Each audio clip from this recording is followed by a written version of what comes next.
오늘 주신 하나님의 말씀은 갈라디아서 1장 6절에서 10절 말씀입니다.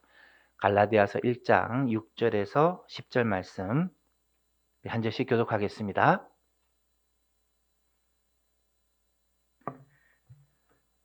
그리스도의 은혜로 너희를 부르신 이를 이같이 속히 떠나 다른 복음을 따르는 것을 내가 이상하게 여기노라.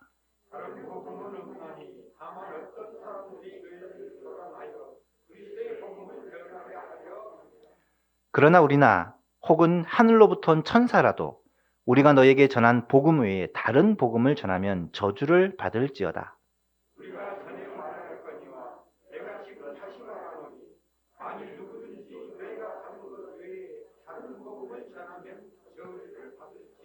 함께 읽습니다.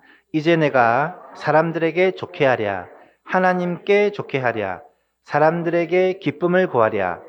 내가 지금까지 사람들의 기쁨을 구하였다면 그리스도의 종이 아니니라. 아멘. 다른 복음은 없나니? 라는 제목으로 잠시 말씀을 나누고자 합니다. 예수만교회가 올해 처음 사랑을 회복하라 라는 표어를 가지고 4가지 기도 제목으로 기도를 하고 있습니다. 구원의 감격을 회복하는 교회가 되게 하소서, 예배의 즐거움을 회복하는 교회가 되게 하소서, 영혼에 대한 사랑을 회복하는 교회 되게 하소서, 복음에 합당한 삶을 회복하는 교회 되게 하소서. 우리에게 너무나도 필요하고 절실한 제목들인데 올해는 꼭 이 제목을 가지고 함께 기도하며 이 기도의 응답들을 받기를 원합니다. 설교도 이 내용을 가지고 같이 좀 설교를 하고 있습니다. 1월달과 6월달에는 이 구원의 감격을 회복하라 라는 주제로 말씀을 전하고 있는데요.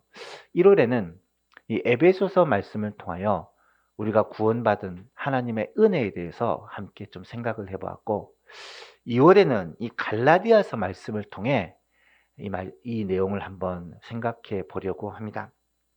물론 성경에 이 구원에 대한 내용들이 특별히 바울 서신에는 모든 서신에 다 나와 있지만 그 중에서 대표적인 서신 2가지만을 꼽았는데, 왜냐하면 이 에베소서는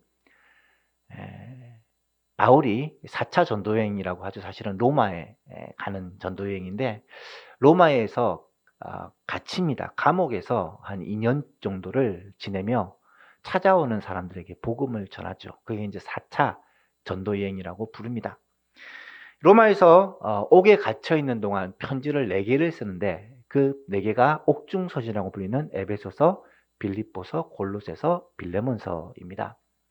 그리고 그 후에 감옥에서 풀려난 후 디모데전서와 디모데후서를 쓰고 디도서를 쓰는 마지막에 그런 편지를 쓰게 되죠.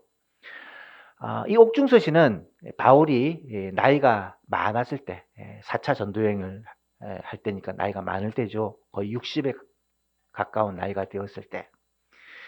그리고 많은 교회를 개척하고 많은 교회에서 목회를 하고 그 신앙의 연륜이 가장 깊을 때에 쓰여진 서신이다라고 말할 수가 있고요.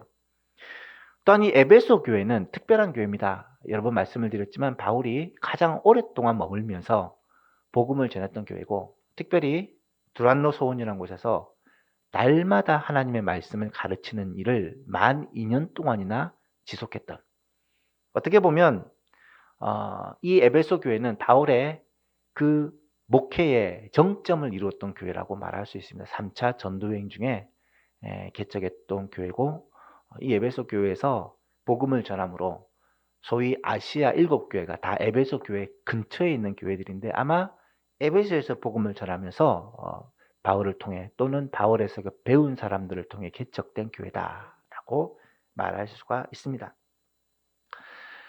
반면 갈라디아서는 바울의 선교 초기에 개척했던 교회들입니다. 바울이 1차 전도여행, 안디옥 교회의 파송을 받아 처음으로 전도여행을 떠났을 때 바울과 바나바가 전도했던 지역이 어디입니까?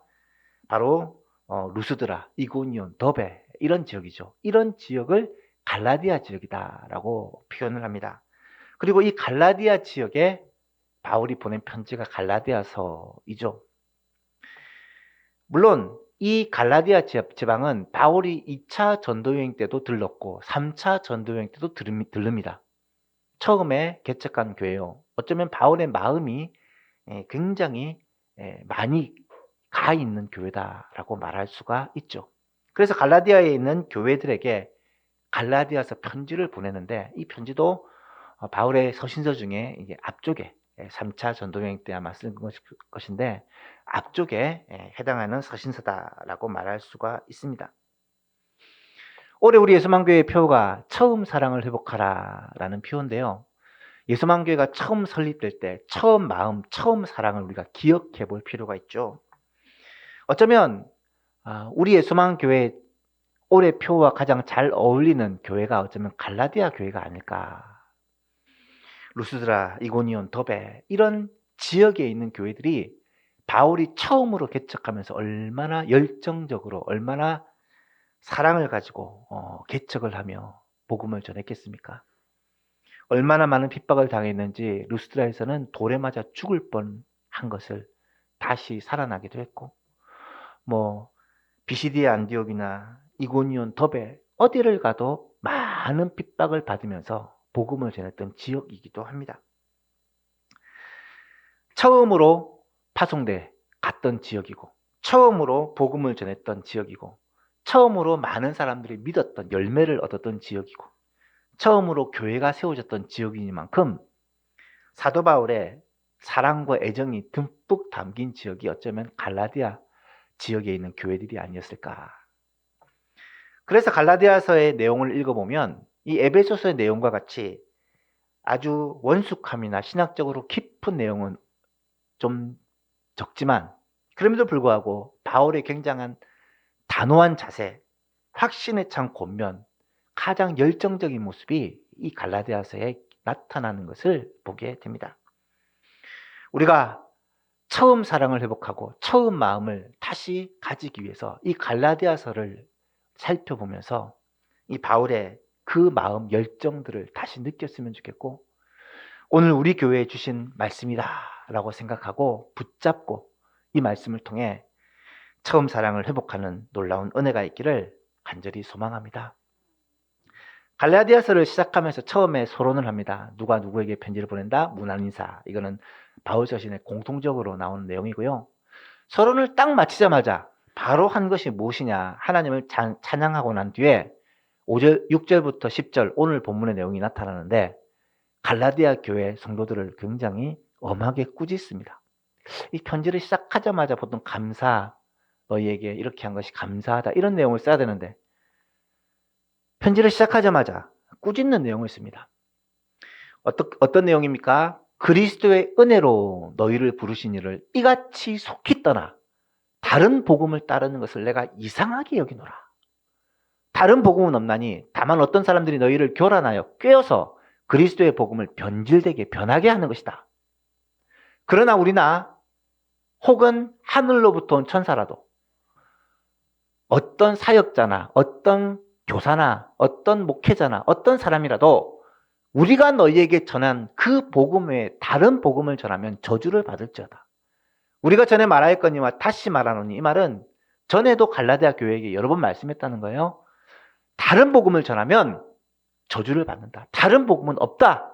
다른 복음은 속이는 복음이다라고 거듭 강조했다라는 말이죠. 이제 내가 사람들에게 좋게 하랴, 하나님께 좋게 하랴, 사람들의 기쁨을 구하랴. 지금까지 사람들의 기쁨을 구하였다면 내가 그리스도의 종이 아니다. 여러분, 이 말씀을 하고 있는 이 바울 사도의 흥분이 좀 느껴지십니까? 지금 편지를 쓰면서 막 콧김을 씩씩거리고 화가 나서 막 이 편지를 쓰는 거예요. 왜 이렇게 화가 난 상태일까요?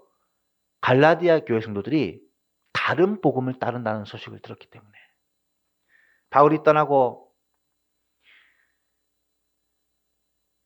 거짓 교사들이 들어와서 이 갈라디아 교회 성도들에게 다른 복음, 엉터리 복음을 가르치고 그 복음을 따른다라는 소식을 들었기 때문에 지금 바울은 막 너무 흥분해서 너무 화가 나서 이 편지를 쓰고 있는 거예요. 요즘 뉴스나 유튜브나 이 매스컴을 통해 이 통일교, 신천지, 온갖 이단 이야기들이 너무나도 많이 듣습니다. 이단들이 처음에는 기존 교인들만을 공략하여 교회를 무너뜨리는 게 그들의 목적이었어요. 사탄의 전략이죠. 그러다가 점점 안 믿는 사람들에게도 접근을 하게 되고, 이제는 정치권과 권력자들, 힘 있는 사람들에게 접근을 해서 아예 온 나라를 흔들고 있습니다. 하지만 이런 일들이 어제 오늘 일어난 일은 아니에요. 이단의 세력들은 교회사를 읽어보면 항상 사회를 어지럽히고 국가를 혼란하게 만들고 성도들을 무너뜨리는 일을 계속해왔다는 것을 알 수가 있습니다. 성경에서도 읽어보면 얼마나 많은 이단들이 교회를 힘들게 했는지 말로 다 할 수가 없습니다. 우리나라 사람들은 이 사람을 잘 믿고 또 잘 속아서 그런지 모르겠지만 이단들이 너무 많아요. 우리나라에 있는 이단들을 연구하는 그런 이단 연구소에 의하면 우리나라에 있는 이단만 수백 가지가 된다고 합니다.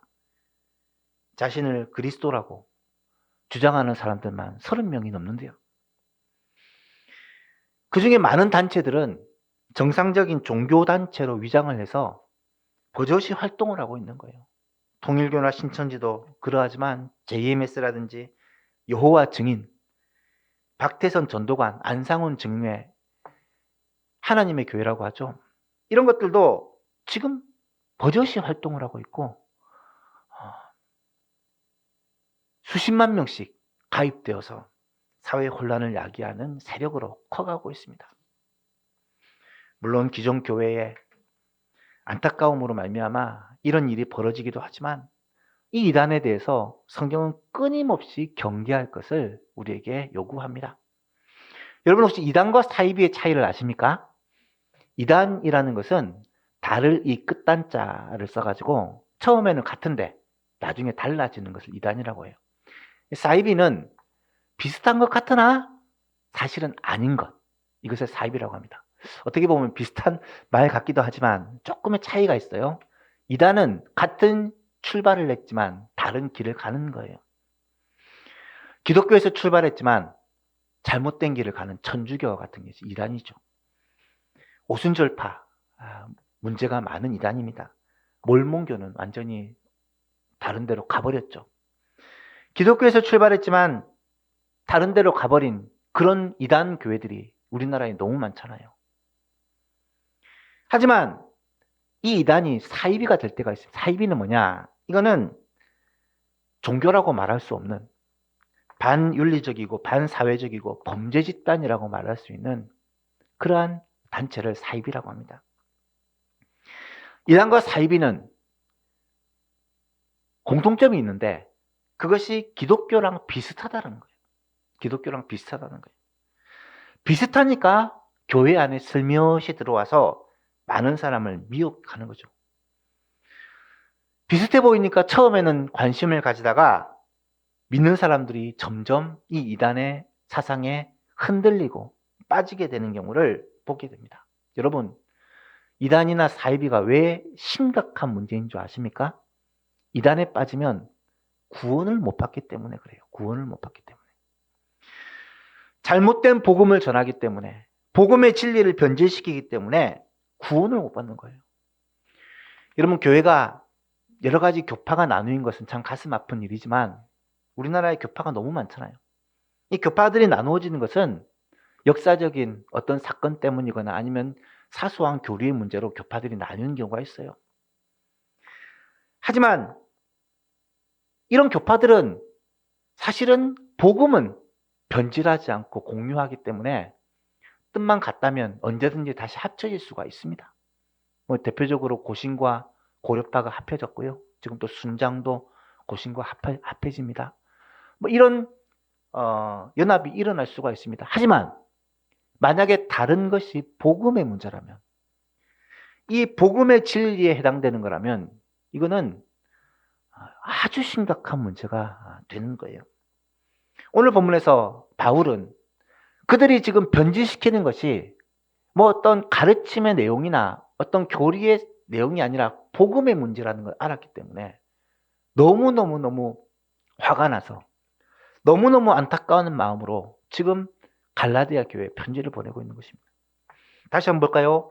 그리스도의 은혜로 너희를 부른 이를 이같이 속히 떠나 다른 복음을 따르는 것을 내가 이상하게 여기노라. 이상하게 여긴다는 말은 뭐 오늘날로 표현하자면 제정신이 아닌 거 아니냐. 정신 차려야 된다. 그런 말 아니겠습니까? 어떻게 그럴 수가 있느냐. 다른 복음은 없다. 다른 복음은 없나니 어떤 사람들이 너희를 꿰어서 복음을 변질하게 하는 것이다. 변하게 하는 것이다. 그러나 우리나 혹은 하늘로부터 온 천사라도 만약에 사도 바울이 다시 너에게 가가지고 엉터리 복음을 전한다고 해도 이 말은 우리가 전해도 사도 바울이 처음 전한 복음과 다른 변질된 복음을 전한다면 우리도 잘못되었다는 거예요. 우리나 혹은 하늘에서부터 온 천사라도 너희에게 다른 복음을 전하면 내가 너희에게 전했던 그 은혜의 복음, 그리스도의 복음에 다른 복음을 전하면 저주를 받을 것이다. 전에 말하였거나 다시 말하지만 누구든지 너희가 받은 것 외에 다른 복음을 전하면 저주를 받을지어다. 여러분 6절부터 9절까지 4절에서 반복되어 나오는 단어가 뭡니까? 이 다른 복음이라는 단어예요. 다른 복음. 사도 바울은 다른 복음은 없다라고 단정적으로 얘기를 합니다. 다른 복음은 있을 수가 없다라는 거예요. 다른 복음을 전하면 저주를 받는다고 말합니다. 그렇다면 왜 이렇게 사도 바울은 다른 복음에 대하여 아주 심각하게 이야기를 하고 있는 것일까? 먼저 여기서 말하는 다른 복음이라는 것이 무엇인지를 좀 알아야 합니다. 다른 복음에 대해서 알기 위해서 이 갈라디아서 내용을 좀 보시고 또 사도행전 내용과 좀 연결해서 이해를 하실 수가 있습니다. 갈라디아서의 수신자가 갈라디아 지역, 바울이 1차 전도여행 때 복음을 전했던 루스드라, 이고니온, 더베 이런 지역이라고 말씀을 드렸어요. 이 지역에 교회들이 여러 개 생겼습니다. 바울은 1차 때도 이 지역에서 복음을 전했지만 2차 때도 이 지역을 지나가면서 물론 오랫동안 머문 건 아니겠지만 이 지역을 다시 가서 복음을 전하고 또 다른 지역으로 이동을 해요. 나중에 유럽으로 넘어가죠. 3차 때도 이 지역에서 복음을 전하고 또 에베소로 넘어갑니다. 왜 복음을 전했던 이 지역에 1차 때도 2차 때도 3차 때도 거듭 반복해서 방문하여 복음을 전하고 가르칠까? 물론 그만큼 애정이 있었기도 하겠지만 여러분 생각해 보세요. 불안했기 때문이죠. 뭔가 이 지역의 교회들이 불안하기 때문에 또 가고 또 가는 거죠. 3차 전도여행 때 들렀음에도 불구하고 또 편지를 보내는 것은 그들이 엉터리 복음에 그들이 미혹되어서 거짓 복음에 그들이 미혹되어서 이 복음을 떠난 진리를 떠난 사람들이 생겨나고 있기 때문이라는 거예요. 아무래도 이 지역에는 이 유대에서 가까운 지역입니다. 거리상으로 봤을 때 육로로 갈 수 있는 지역이기도 하고 그러다 보니까 이 유대 지역에서 교사들이 찾아와서 복음을 전하기도 하는데 그 교사들 가운데 어떤 사람들이 있었냐면 소위 율법주의적 이단이 있었다라는 거예요. 율법주의적 이단은 뭘 말하냐면 예수 그리스도를 믿어야 구원을 받지만 율법도 행해야 되고 할례도 받아야 된다라고 주장하는 사람들이에요. 여러분, 그들은 이 갈라디아 지역의 교회들에게 와서 우리는 예루살렘 출신이다. 우리는 유대 출신이다. 라고 얘기하면서 그들에게 복음을 전하는데 바울 사도에 대해서 부정적인 얘기를 하며 바울 사도에 대해서 험담을 하며 그들을 미혹하는 거예요. 바울은 유대 지역에서는 인정받지 못하는 사람이다. 바울은 사실은 사도도 아니고 예수님 12제자가 아니잖아요. 사도도 아니고 예수님을 따르는 무리 중에 속하지도 않았고 예수님을 실제로 따랐던 적도 없는 사람이다. 오히려 교회를 핍박하고 많은 성도들을 힘들게 했던 사람이 바울이다. 그렇게 하면서 이 바울을 계속해서 공격을 합니다. 본래 사람들은 내가 알고 있는 것과 다른 얘기를 들으면 호기심을 가지는 것 같아요. 특별히 부정적인 얘기나 누구에 대한 험담, 비판하는 내용을 들으면 더 관심을 가지는 것 같습니다. 아마도 인간의 이 악한 본성 때문인 것 같아요. 오늘날에도 마찬가지잖아요. 그것이 사실이든 아니든 상관없이 부정적인 얘기, 나쁜 소식, 비판적인 얘기, 험담에 관심을 가지고 귀를 기울이고 사람들이 관심이 모이는 것을 우리는 보게 됩니다.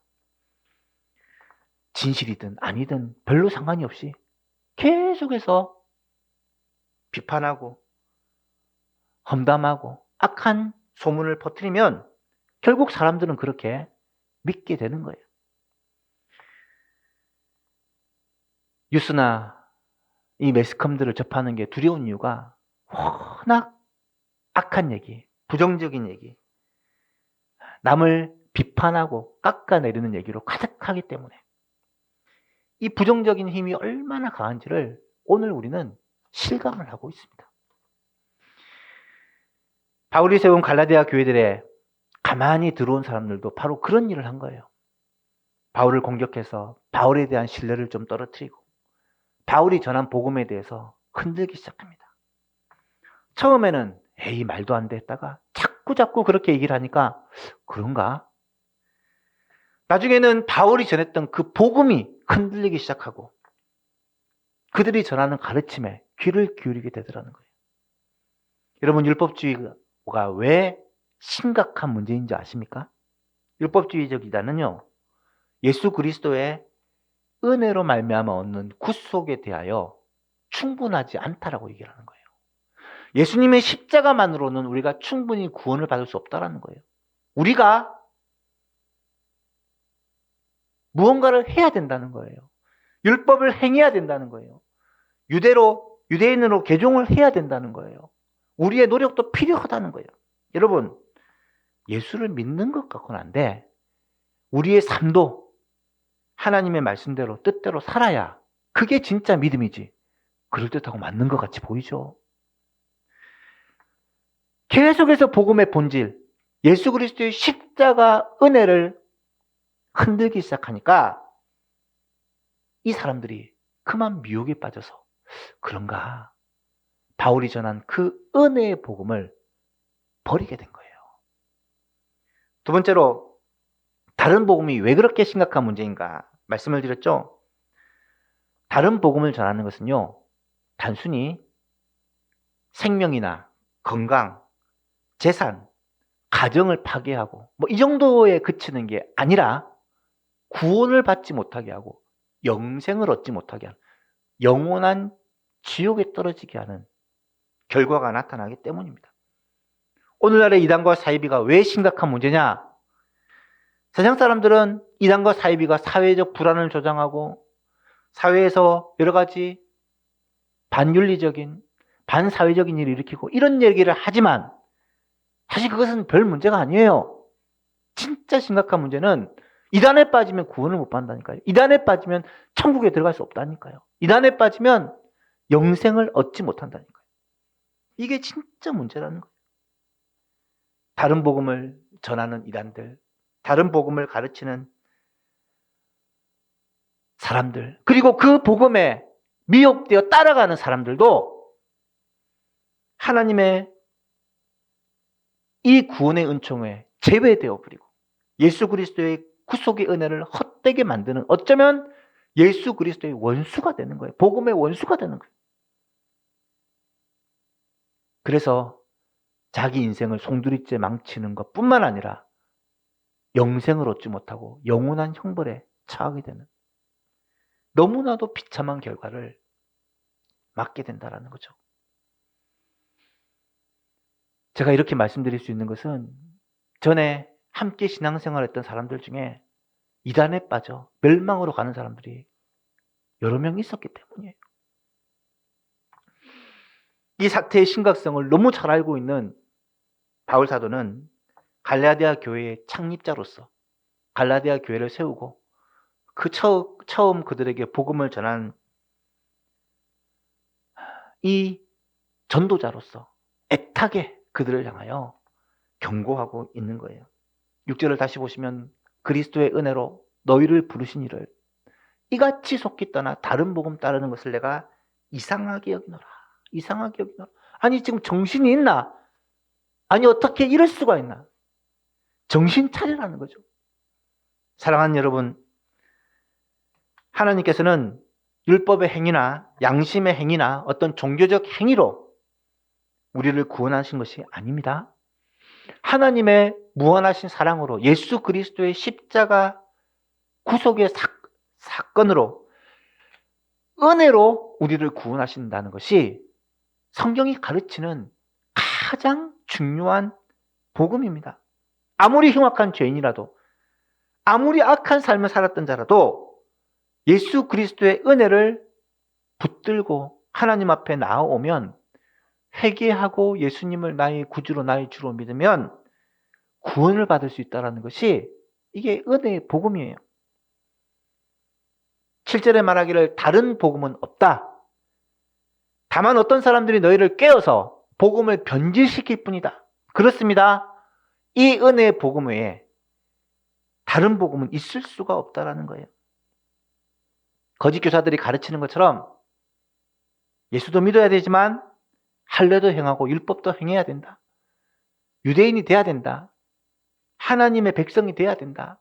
하나님의 백성은 혈통적인 이 유대인이라는 이 혈통이 중요하다라고 가르치는 그들의 가르침에 대하여 아주 단호하게 믿음과 율법을 썩는 혼합주의는 결코 구원을 받을 수 없다라고 바울이 단언하고 있는 거예요. 사도 바울은 다른 복음은 없다고 아주 단정합니다. 예수 그리스도, 길이요 진리요 생명 되신 예수 그리스도를 믿는 것 외에 다른 구원의 길은 있을 수가 없다라는 말입니다. 하나님 아버지께로 갈 수 있는 다른 길이 절대로 있을 수가 없다라는 말입니다. 이것은 결코 양보할 수 없는, 조금도 양보할 수 없는 복음의 진리라는 사실이죠. 이 구원의 복음은요, 단순한 교리나 어떤 교훈의 문제가 아닙니다. 죄인을 거듭나게 하고 하나님을 알지 못했던 우리가 예수 그리스도로 말미암아 하나님의 자녀가 되고 의와 진리와 사랑과 자유를 누리는 실제적인 변화를 경험하게 되고 이 땅에서도 하나님의 자녀로 하나님께서 주시는 그 은혜를 맛보고 누리고 성령님께서 우리 안에 거하셔서 우리의 삶을 인도하시고 우리와 함께 하시고 그리스도의 통치와 다스림이 실제로 우리의 삶에 임하여 하나님의 나라를 살아가게 되는 천국이 우리의 마음에 이루어지는 굉장히 실제적인 복음입니다. 이게 예수님이 전하신 복음이에요. 회개하라 천국이 가까워왔느니라. 예수 그리스도를 구주로 믿는 자는 그 마음에 이미 하나님의 나라가 임했다라는 말이 이 구원의 복음, 이 은혜의 복음을 받은 자들에게 성령께서 임하심으로 말미암아 하나님의 통치와 다스림이 실제로 우리 가운데 임하는 것이라는 말씀입니다. 다른 복음은요, 있을 수가 없습니다. 은혜의 복음, 구원의 복음, 이것을 흔들기 위해 우리를 속이는 미혹의 영이 역사하는 그런 내용일 뿐이에요. 그렇다면 세 번째로 다른 복음을 전하거나 또 다른 복음을 따르는 자들은 어떻게 되느냐? 계속해서 말씀드렸죠? 망하게 된다. 오늘 본문에서는 저주를 받게 된다. 저주를 받게 된다. 이 저주라는 것은 문제가 생긴다는 말이 아니고 영원한 멸망에 들어가게 된다는 말이에요. 그러나 우리나 혹은 하늘로부터 천사라도 바울사는 자기도 포함시켜요. 내가 만약에 나중에 가서 엉터리 복음 전하면 내가 그렇게 전해도 믿지 말라는 거예요. 엉터리니까. 우리나 혹은 하늘로부터 천사라도 우리가 너에게 전했던 그 구원의 복음, 은혜의 복음 외에 다른 복음을 전하면 저주를 받을 것이다. 저주를 받는다는 말은 영원한 멸망에 이르게 된다는 말입니다.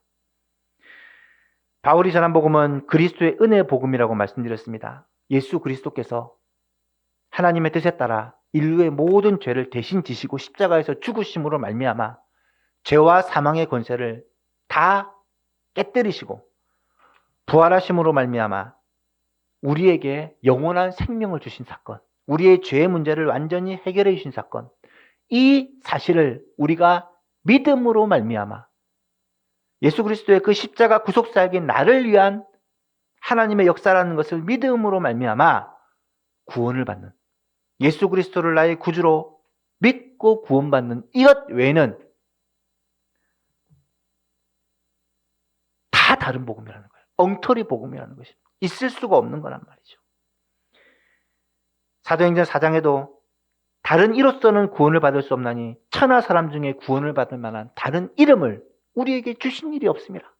베드로 사도가 아주 분명하게 구원받는 것은 예수 그리스도 십자가 외에는 다른 이름이 있을 수가 없다라고 아주 단호하게 말씀하고 있는 것이죠.